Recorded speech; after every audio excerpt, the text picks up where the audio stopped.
Sir 3 चरण के मतदान हो गए हैं, चौथा चरण का मतदान हो रहा है। आपको अभी तक क्या एहसास है, भारतीय जनता पार्टी कहाँ किस पायदान में अपने आप को देखती है और क्या आपको लगता है कि जो आपने लक्ष्य रखा है उसे अचीव करने की तरफ बढ़ रहे हैं? देखिए, 3 चरण में हम 190 सीटें पार कर चुके हैं और मुझे पूरा विश्वास है कि चौथे चरण में हम सबसे बड़े बेनिफिशियरी होने वाले हैं और हम निश्चित रूप से 400 पार करेंगे और मोदी जी फिर से एक बार, तीसरी बार इस देश के प्रधानमंत्री बने। लेकिन विपक्ष भी सर यही बात कह रहा है कि जो 3 चरण के मतदान हुए और खासकर जो वोट परसेंटेज कम हुआ उसमें जो है उनको ये है कि विपक्ष को इसका फायदा मिल रहा है। देखिए, पहले चरण में तो मैं भी थोड़ा सोचता था कि क्यों ऐसा हुआ, मगर हमारे कार्यकर्ताओं के साथ से फीडबैक लेने के लिए, और मैं स्वयं मेरे चुनाव में फीडबैक लिया, मेरा सीट का मतदान हो चुका है। मैं आपको बताता हूं, कम वोटिंग का फायदा इस बार हमें होने जा रहा है। कैसे सर? क्योंकि हमेशा ये कहा हमारा वोटर बढ़ चढ़कर वोटिंग कर रहा है और विपक्ष के वोटर के मन में ये धारणा बन चुकी है कि मोदी जी जीत रहे हैं, ना उनमें उत्साह है, ना वो घर से निकल रहे हैं। तो ये मोदी जी की लोकप्रियता है, विकास के काम हैं, या जो कमजोर विपक्ष है उसकी वजह से फायदा मिल रहा है? देखिए, केवल और केवल पहली बार ऐसा है कि किसी सरकार की 10 साल के कामकाज के बाद एंटी इनकम्बेंसी फेस करने की जगह इसके कामकाज के आधार पर मजबूती के साथ, बड़ी बढ़त के साथ सरकार बनने जा रहे हैं। लेकिन आपको लगता नहीं कि कुछ जो चेहरे हैं, खासकर जिनको आपने टिकट दिया है, लोकल एंटी इनकम्बेंसी है उन पर ज्यादा? देखिए, इसका भी एक हिस्सा होता है, इसको इग्नोर नहीं कर सकते, परंतु ज्यादातर लोगों को मालूम है और वोटिंग मोदी जी को प्रधानमंत्री बनाने के लिए हो रही है। तो सबको मालूम है मोदी जी को प्रधानमंत्री बनाने का जरिया भारतीय जनता पार्टी और एनडीए के अपनी कॉन्स्टिट्यूएंसी के संसद के प्रत्याशी को जिताकर संसद में भेजना है। तो देश की जनता मोदी जी को प्रधानमंत्री बनाने के लिए वोट कर रही है और इसके कारण जो छोटी मोटी एंटी इनकम्बेंसी होगी भी, मैं नहीं मानता वो मैटर करेगी, और हमने बहुत सारी जगह पर एंटी इनकम्बेंसी को एड्रेस भी किया है। लेकिन विपक्ष का कहना है सर कि एंटी इनकम्बेंसी सरकार की इतनी है कि सरकार के बड़े नेता, खासकर आप हो, प्रधानमंत्री नरेंद्र मोदी हो, ये लोग हिंदू मुस्लिम की बात करने लग गए हैं क्योंकि उस एंटी इनकम्बेंसी को हिंदू मुस्लिम के एजेंडे से रिजॉल्व किया जाए। देखिए पाठक जी, हमने क्या हिंदू मुस्लिम की बात की, आप एक बता सकते हैं मुझे? नहीं, विपक्ष कह रहा सर, मैं नहीं, मगर हमने कोई बात ही नहीं करी है। वो कह रहे हैं कि हम मुस्लिम पर्सनल लॉ की बात करें, तो वो उनका चुनाव एजेंडा है। तो बात हमने करी या उन्होंने करी, वो उनका चुनाव एजेंडा है। आज कह रहे हैं पाकिस्तान ले आए, उनके नेता कहते हैं पाकिस्तान को सम्मान दो क्योंकि उनके पास एटम बम है। पाक ऑक्यूपाई कश्मीर की बात मत करो, मणिशंकर है यार। फारूक अब्दुल्ला कहते पाक ऑक्यूपाई कश्मीर न मांगिए, उनके पास एटम बम है। मुझे ये बात बताइए, 130 करोड़ की आबादी का इतना मजबूत देश अपने भूभाग का हिस्सा एटम बम के डर से जाने देगा? क्या बात कर रहे हैं लोग? और हम पर आरोप लगा रहे हैं कि हम पाकिस्तान की बात कर रहे हैं। आप पाकिस्तान को सम्मान देने की बात कर रहे हो, आप पाकिस्तान को कमजोर मत मानो, ऐसे देश को धमका रहे हो। तो हमें जवाब देना पड़ेगा और हमने जवाब दिया, वो उचित। अमित भाई, आपको क्या लगता है कि बहुत बड़ी आबादी मुस्लिमों की है, मुस्लिमों की सहानुभूति लेने के लिए इस तरह के बयानबाजी कांग्रेस के नेताओं की तरफ से या विपक्ष की तरफ से हो रही है? नहीं, तो बहुत स्पष्ट हो चुका है, वो अपनी वोट बैंक को एड्रेस कर रहे हैं।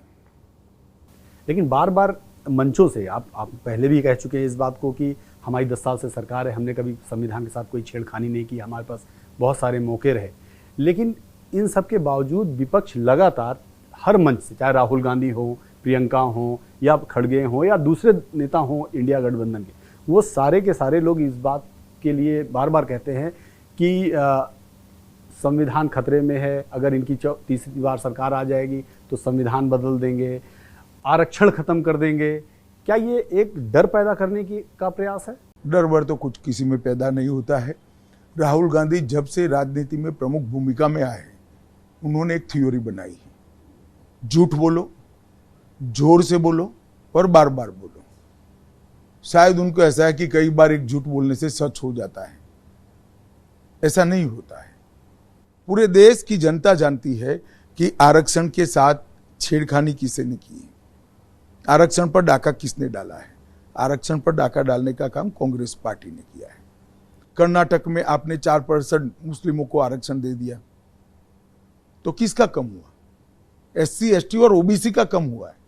आपने हैदराबाद में दे दिया, किसका कम हुआ?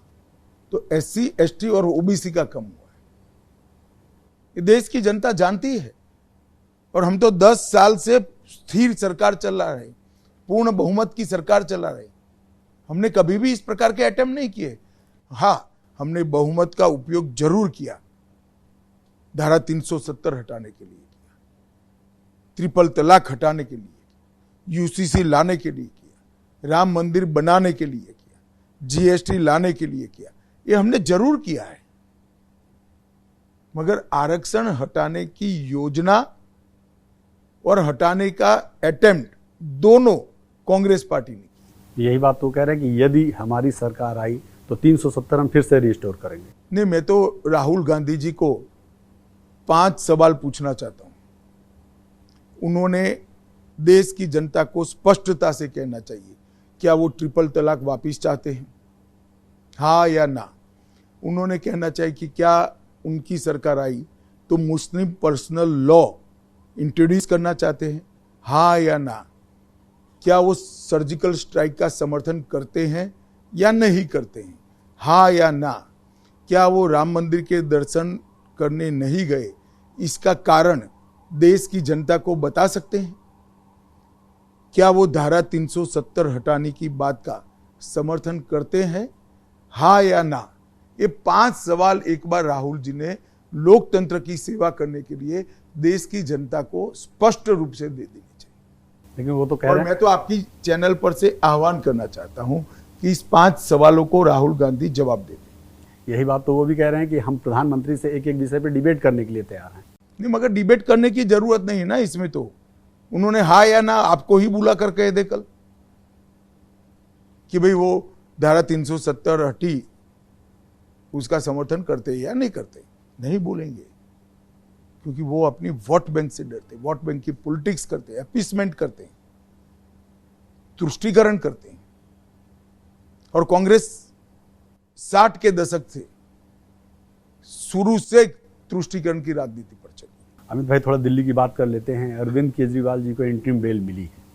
विपक्ष इसे जश्न के रूप में ले रहा है और कह रहा है कि लोकसभा चुनाव में उनको इंटरिम बेल मिलना उनके लिए फायदेमंद होगा, इंडी गठबंधन को इसका फायदा मिलेगा और लोकसभा चुनाव में इसका वोटों में भी बहुत असर पड़ेगा।